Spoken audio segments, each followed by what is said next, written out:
Well, how do you do, buckaroos? How the heck are you? I love when new beer comes out. It's not necessarily a new beer to me, but they just came out in these cans. Piney River put out 3 of their selections that they were just available to me today, so I picked them up. They're Pull-Type Pilsner, they're Table Rock Red, and the very first one I'm popping for a video is the White Crick Wit, a malt beverage brewed with spices. This Belgian-style wheat beer has notes of orange and coriander, 5.2%. Let me put that back there for you.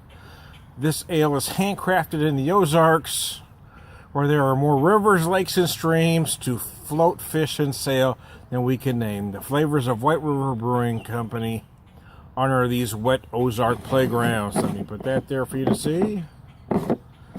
There we go. White Crick Wit.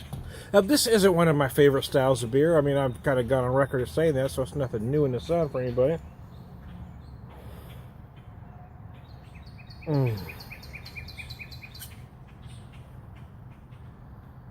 Nice.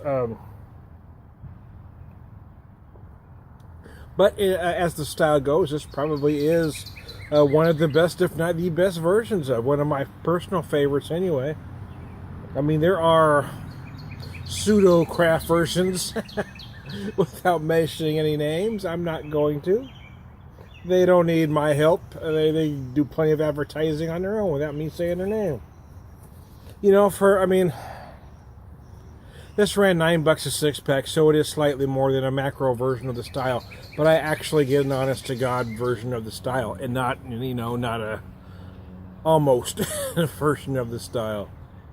Again, brewed with spices, style wheat, notes of orange and coriander. Yeah, it certainly has all that.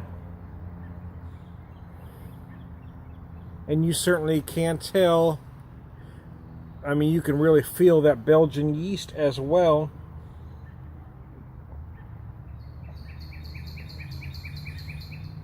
The citrus is very bright. The spices are there, but they're not in your face. They just kind of surround everything without taking over, which is what you like them to do. You don't want them to overpower the other flavors. You want them to kind of accent. You know, just like when you season food, right? When you add herbs and you add spices, you don't want to take over the flavor of the food. You want to help bring out that natural flavor. And in a beer like this is what a good version does.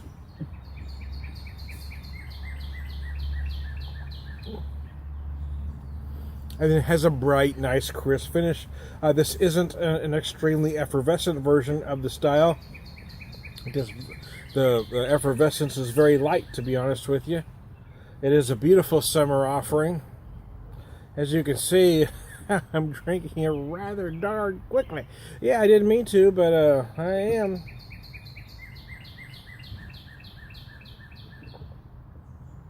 Oh, wowzer. That, my friends, isn't a bad beer. Yeah, this isn't one of my favorite styles, but it certainly is one of the best versions of...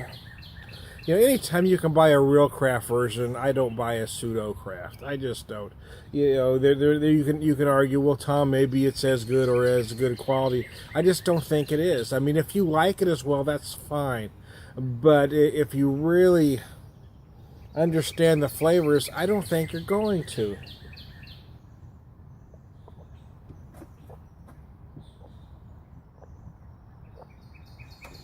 Oh. And I'll tell you, that pseudo-craft version of this style doesn't get anywhere near the finish that this has. So, White River, White Crick Wit, it's a beautiful beer. Go get one.